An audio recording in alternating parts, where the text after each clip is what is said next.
What's up, YouTube? This is Too Raw for TV. All right, so the the Olden State Warriors are playing the Miami Heat tonight. And from what I've seen in reports, there's the Warriors' big three are not playing tonight. Steph Curry, who just recently missed 3 games in a row due to supposedly having some sort of flu-like illness. He's not playing due to ankle soreness. And Draymond Green isn't playing due to illness. I think Jimmy Butler's out, right? Now, it's funny because the Warriors, I think, played just last night, right? So this is clearly low managing. I don't think there's anything wrong with these clowns. And yeah, I'm calling Steph Curry a clown too, because this low managing thing is ridiculous. To me, it doesn't work. A lot of players have said that, I'm talking about players in the past who have dealt with injuries. Now, when I say injuries, I'm talking about injuries that you can play through. They say a lot of times you'll feel better if you just play through the injuries. Because when you don't play, a lot of times your body becomes somewhat deconditioned. Over a period of time, when you keep low managing, it takes away gradually from your conditioning, which leaves you more susceptible to becoming hurt in the long run. So it's counterproductive, right? But I want to focus on Draymond Green for a second, because he does this. We've been calling this out for a long time when it comes to Draymond Green. Why is it whenever Steph Curry is out, this dude always finds some reason, for the most part, finds some reason to also sit next to Steph Curry on that damn bench? Okay, this is your time with Steph Curry ailing, with Jimmy Butler not playing. I don't believe you're sick. Why don't you come out there and lead the team like you say you can on a bad team? You know, we always hear that about him. Oh, he could put up 20 and 10 on a bad team. Well, tonight is your night to put up 25 and 10.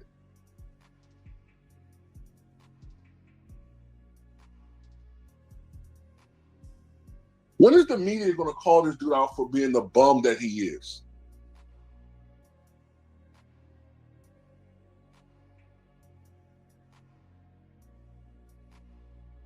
When?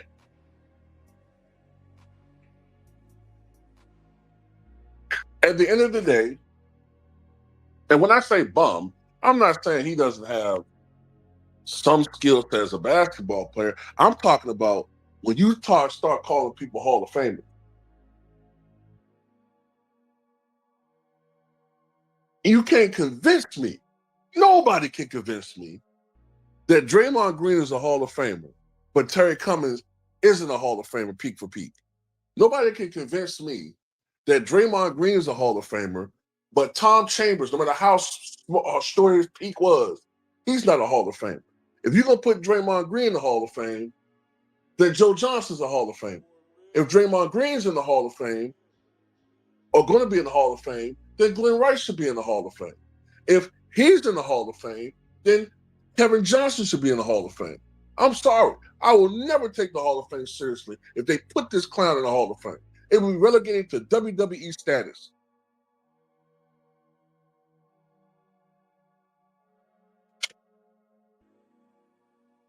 And the last time that anybody ever, like a teammate, really called this dude out, the last time a teammate really called this dude out was Draymond Green. Not Draymond Green, excuse me, they called Draymond Green.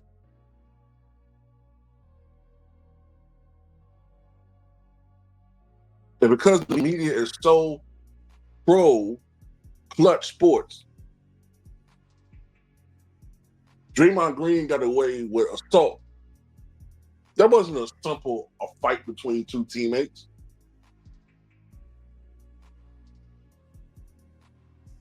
And people need to make up their minds. Draymond Green clocked Jordan Poole, and you have people saying, "Oh, that's just normal. It's rough house, behind the scenes fights that occur." Fine, right? But these same dudes that was poking fun at Jordan Poole and had all these meetings about Jordan Poole and all that, right? These same dudes were the biggest protectors of Caitlin Clark when she gets fouled hard. Am I lying? Let somebody foul Caitlin Clark who looks like me or has the same complexion as me, and there need to be a congressional committee investigating the WNBA. Am I lying?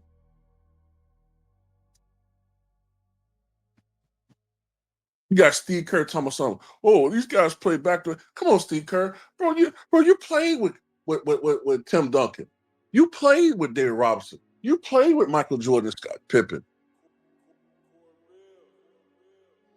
So what? They play every other day. Okay, in baseball they play every day. The NHL schedule, the National Hockey League schedule, is much more brutal than the NBA schedule. I don't hear them complaining. It's much more physical. Only in the NBA do you hear these clowns complaining about the schedule all the damn time. No matter what you do, you can't please these mothers. You can't. You can't please them. They start the season earlier than ever before. They end the season later than ever before. When I was growing up in the 90s, right?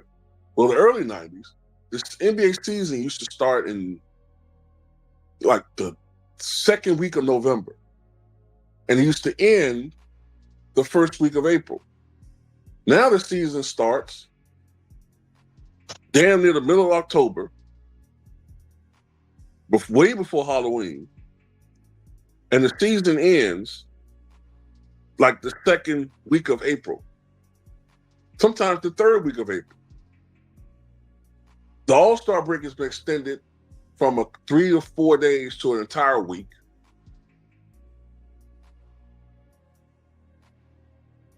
Low managing is now acceptable.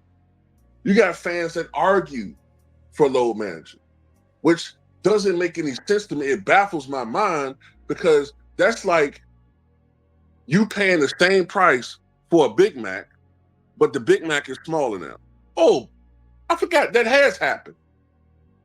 That has happened.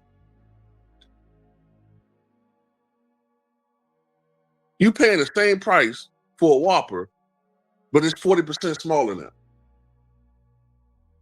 That's what's going on.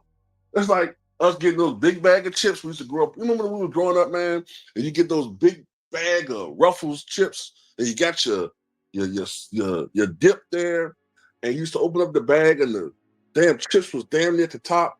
Now you open up the same big bag, and the chips at the bottom. All them chips the low managed and ain't getting in the bag now. It's just across the board. They're screwing all of us. These guys making more and more money, play less games.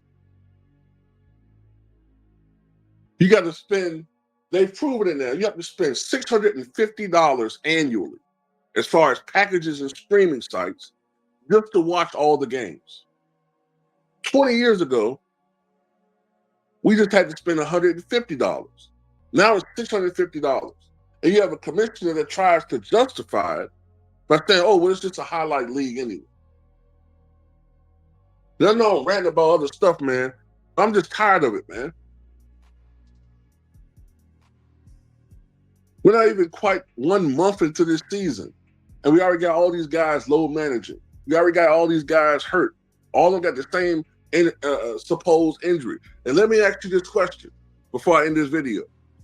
I'm not trying to question the legitimacy of all these injuries, but once again, why is it that every player that's out right now with calf injuries and all, why is it it's always the highest paid player on every team? Why is it that all these role players who are playing heavy minutes as well and giving more effort on defense, and all these guys who are making, 10 to 15 million, why is it those guys?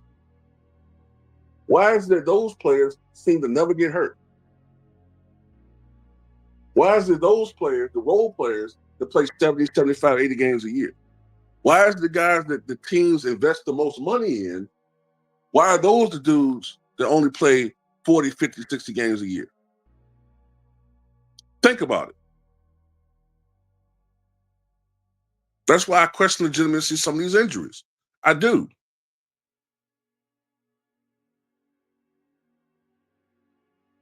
I'm starting to think sometimes these dudes aren't really even injured.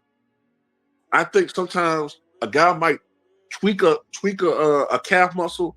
He might just have a tweak, and just because of the amount of money that they invest in him, they'll play it up and say that he has a grade 2 calf strain.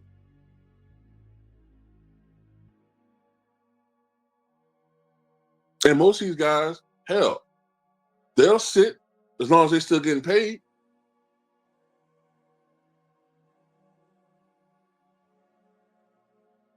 But yeah, man, Draymond always do this mess, man. He always do this crap. But he'll just. I remember the year when Steph Curry was hurt, when he fractured his hand or something, right? And every damn game that the Warriors played on national television, Draymond Green managed to get thrown out of the game. The first quarter, the Warriors was getting their ass whooped. They went from being a dynasty to one of the worst teams in the NBA when Clay and Steph got hurt. That's why I'm sorry, man. This dude is not a Hall of Famer to me, man. He's the biggest fraud when it comes to his accolades and how people point him out and praise him. He's a damn man. He's a fraud.